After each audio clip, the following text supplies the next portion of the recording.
Have you ever prayed and felt like you were talking to someone you do not really know? You can quote facts about God, but the relationship still feels far away, like reading a letter from a stranger instead of talking to a friend. Scripture answers that ache with something surprising. Long before creeds and sermons, ordinary people needed to know God, so he gave himself real names in real moments. Each one was a moment when he stepped close enough to be named. Today on Rooted Daily, we are walking through 7 names God gave himself in the Bible, and what each one means for the exact spot you are standing in right now. 7 names, 7 moments, one God who keeps showing up close. Number 1 is Elohim, the very first name for God in Scripture. Genesis chapter 1 verse 1 says, "In the beginning God created the heavens and the earth." Elohim carries the weight of power, an unmatched creator who spoke stars and soil into being. Picture a young man staring up at a night sky from his back porch, coffee going cold in his hands, wondering if his small life actually matters to something that big. Elohim is the answer. The same hands that flung galaxies into place also formed him, on purpose, with care. So when your life feels small or your plans feel shaky, remember the God you are praying to is not distant or unsure. He is Elohim, the creator who is still actively holding your world together today. Try starting tomorrow morning by simply saying his name before you even check your phone, and notice how differently the day feels. Number 2 is Jehovah Jireh, the Lord will provide. Abraham once climbed a mountain not knowing how his need would be met, and at the last possible moment, God supplied a ram caught in the thicket. Abraham named that place Jehovah Jireh, and Genesis chapter 22 verse 14 still records it today. Think of a mother sitting at her kitchen table at midnight, bills spread across the surface, not sure how next month adds up. Jehovah Jireh does not usually hand out answers early. He tends to show up right at the point where our own strength runs out. So instead of panicking about what you do not have yet, try naming the mountain you are standing on. God has a habit of providing exactly on time, even when it feels late by our clock. Write the actual need down on paper if it helps, then hand that paper to him in prayer instead of carrying it alone in your head all day. Number 3 is Jehovah Rapha, the Lord who heals. After Israel left Egypt, they came to bitter water they could not drink, and in Exodus chapter 15 verse 26, God told them, "I am the Lord that healeth thee." Maybe your bitterness is not water. Maybe it is a memory that still stings, a diagnosis, a relationship that broke something in you. Jehovah Rapha is not only concerned with sickness in the body, he heals what is bitter in the soul too. This week, instead of numbing the ache or pretending it is fine, try naming it honestly to God in prayer. He is not offended by your pain. He is the one who specializes in healing it. It does not have to be a long prayer. Even one honest sentence is enough to start, because healing tends to begin the moment we stop hiding the wound. Number 4 is Jehovah Shalom, the Lord is peace. Gideon was hiding in fear when the angel of the Lord met him there, and in Judges chapter 6 verse 24, Gideon built an altar and called it Jehovah Shalom.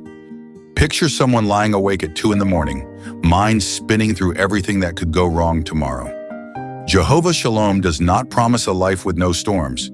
He promises his presence steady in the middle of them. So the next time anxious thoughts start circling, try speaking his name out loud in the dark. Peace is not the absence of trouble, it is a person, and his name is Jehovah Shalom. It sounds almost too simple, but saying his name reminds your body and your mind that you are not facing the night alone. Here is a question worth sitting with for a moment. Which one of these names do you need to hear the most right now? Provider, healer, or peace? Type your answer in the comments. I would genuinely love to know. Number 5 is El Roi, the God who sees me. Hagar was alone in the wilderness, forgotten by everyone who should have cared for her, and in Genesis chapter 16 verse 13, she called God El Roi, because he found her when no one else did. Maybe you have felt like Hagar, doing the quiet, unnoticed work, the overlooked shift, the invisible effort nobody claps for. Nobody notices the extra hour you stayed or the apology you swallowed just to keep the peace. And some days that silence feels heavier than the work itself. El Roi means your unseen moments were never actually unseen. So the next time you feel invisible, remember that the God who found Hagar in the desert is the same God who sees the room you are sitting in right now. That truth does not erase the tiredness, but it does change what the tiredness means, because unseen work done for him is never actually wasted. Number 6 is Jehovah Nissi, the Lord is my banner. After Israel won a battle they had no business winning, Moses built an altar in Exodus chapter 17 verse 15 and called it Jehovah Nissi. A banner was raised so soldiers could look up in the middle of chaos and know exactly whose side they were fighting on. Some days your battle is not physical, it is the fight to stay patient, to stay honest, to stay faithful one more day. When you feel like you are losing ground today, look up like those soldiers did. Jehovah Nissi is still the banner over whatever fight you are in.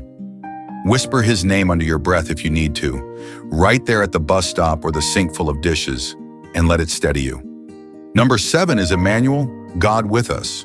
Isaiah chapter 7 verse 14 promised a child who would be called Immanuel, and Matthew chapter 1 verse 23 tells us that promise was kept in Jesus. This is the name that gathers up all the others, because in Jesus, the Creator, the Provider, the Healer, the Peace, the one who sees you and the banner over your life stepped into a body and sat down at ordinary tables with ordinary people. So when you feel far from God this week, remember his very last name for himself was not distant, it was with us. You are not praying toward heaven, you are praying to someone already in the room. That changes how you walk into today. Not performing for a distant judge, but simply living alongside a friend who already knows the whole story. 7 names and every single one of them points the same direction, toward a God who is close, capable, and paying attention to your life. That is not a technicality of Hebrew grammar. That is who he has always been. Let this be your prayer today. God, thank you for being Creator, Provider, Healer, Peace, the one who sees me, my banner, and Immanuel with me. Help me live today like I actually believe it. If this gave you something to hold on to, subscribe to Rooted Daily. We put out videos like this to help you grow a little closer to God, one honest step at a time, every single day.